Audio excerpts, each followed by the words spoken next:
जो अन्न के दाता हैं, उन सभी को मेरा प्रणाम है। मुझे इसके अंदर ज्यादा नहीं कहना है। देखो, किसान है ना, हमारे पूरे भारत देश का अन्नदाता है, वो भगवान है। और जब भगवान दुखी होता है तो समाज सुखी कभी नहीं हो सकता। ये जीवन में ध्यान रखना आप। जो अन्न देने वाला है, अन्न का दाता है, जब वो दुखी होगा तो समाज कभी भी सुखी नहीं हो सकता है। और जिस दिन से अन्नदाता के घर से, हम शिव जी के मंदिर के प्रांगण में है, सभी देवों के देव भगवान शिव जी है। और अन्नपूर्णा माता कौन है? गौ माता, जिसके ऊपर विराजित है, वो अन्नपूर्णा माता गौ माता के रूप में है।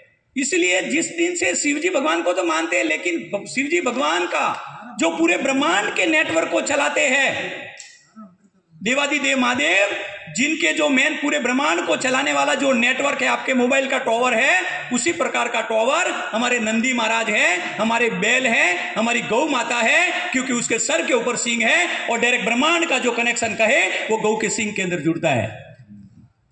इसलिए मोबाइल का टॉवर है ना, कोई एयरटेल, कोई वोडाफोन, जिसके अंदर टॉवर है वो बात करता है, जिसका टॉवर नहीं वो बात नहीं करता है। इसलिए पूरे भारत देश के अंदर जहां जहां से बैल और गौ का टॉवर निकल गया, उस परिवार का, उस गांव का जो पतन के वो पतन हो गया। ये विचार कर लो आप।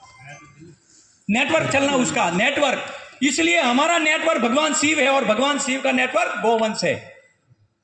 और जिस दिन से, आज से 5000 साल से कृष्ण भगवान का भी हम देखते आए, उनके भाई बलराम जी थे, जिनके पास में क्या था? हल था। और कृष्ण भगवान जी ने गौ माता के पंचगव्य का प्रचार किया, और बलराम जी ने, जो आप अन्नदाता है, वो खेती कैसे करना है, उनको उन्होंने बताने का प्रयत्न किया।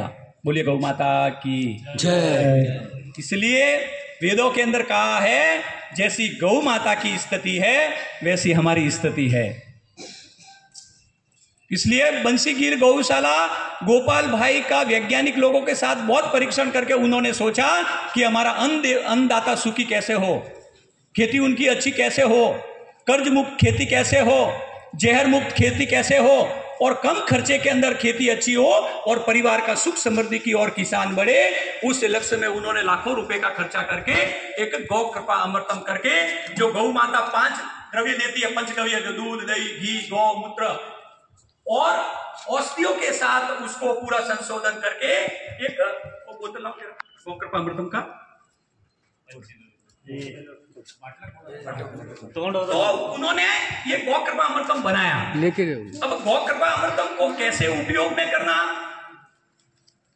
खेती में कैसे, पहले तो गौ कृपा अमृतम को कैसे बनाना है उसके बारे में मैं आप लोगों को बता देता हूं। स्वामी जी फिर पूरा समझाएंगे आपको कन्नड़ भाषा के अंदर। 1 लीटर हम गौ कृपा अमृतम हम बोतल के अंदर हम देते हैं, तो क्या करना, 200 लीटर का एक बैरल लेना, 200 लीटर का। उसको पहले पूरा साफ सफाई से पूरा क्लीन कर दो आप। पूरा क्लीन हो गया, फिर क्या करना, पानी से 200 लीटर से उसको भर दो, थोड़ा बाकी रखो, खाली रखो, ऊपर से थोड़ा सा पूरा भर दिया। 2 किलो जो बेला बोलते हैं यहाँ, जो गुड़ जिसको कहते हैं, जो केमिकल नहीं होना चाहिए, उसका पानी बना के उसमें डाल दो। हाँ, और 2 लीटर मज्जिगा, जो छाछ कहते हैं, जिसको ताक भी के महाराष्ट्र के अंदर ताक कहते हैं, या मज्जिगा कहते हैं, सब अलग अलग, वो गाय का ही होना।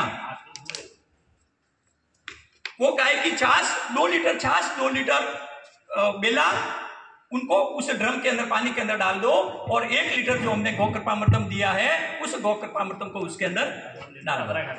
बरोबर हो गया। ये 3 चीज डालनी है। कोई लोग क्या करते, गड़बड़ करते थे, बोले महाराज जी हमने तो गौमूत्र डाल दिया। तो गौमूत्र नहीं डालना है, ये भूल से भी ऐसा नहीं, हम फिर क्या हम गौमूत्र डाल दिया या कुछ और कुछ चीज डाल दिया, तो वो दूसरा चीज, ये बस यही हो। आपको, आप सब लोगों ने देखा, स्वामी जी ने बताया है, ये 1 लीटर का है, ये 3 चीज करना। सबको समझ में आ गया? जिनको नहीं आए तो कंफ्यूजन है। 3 चीज खाली, उसके अलावा दूसरा कुछ नहीं। अब क्या करना, सुबह और शाम दोनों समय 2-2 मिनट घड़ी के कांटे की तरह, ऐसा उल्टा नहीं घुमाना है, सीधा। भगवान की प्रतिष्ठा कैसे करता है, ऐसे उसकी परिक्रमा करनी है, ऐसा घड़ी बरोबर। 2 मिनट सुबह, 2 मिनट और शाम को। और अगर सुबह टाइम नहीं मिला तो दोपहर को भी हिला सकते हैं, दिन में 1 बार भी हिला सकते हैं।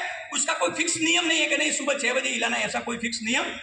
क्योंकि 2 बार उसको हिलाते हैं तो अंदर जो छोटे छोटे जो खेती को फायदा करने वाले सूक्ष्म बैक्टीरिया है, जो सूक्ष्म कल्चरल है, वो ऊपर नीचे होते हैं, तो उनको खुराक अच्छा मिलता है, उनमें ऑक्सीजन प्राणवायु जो बराबर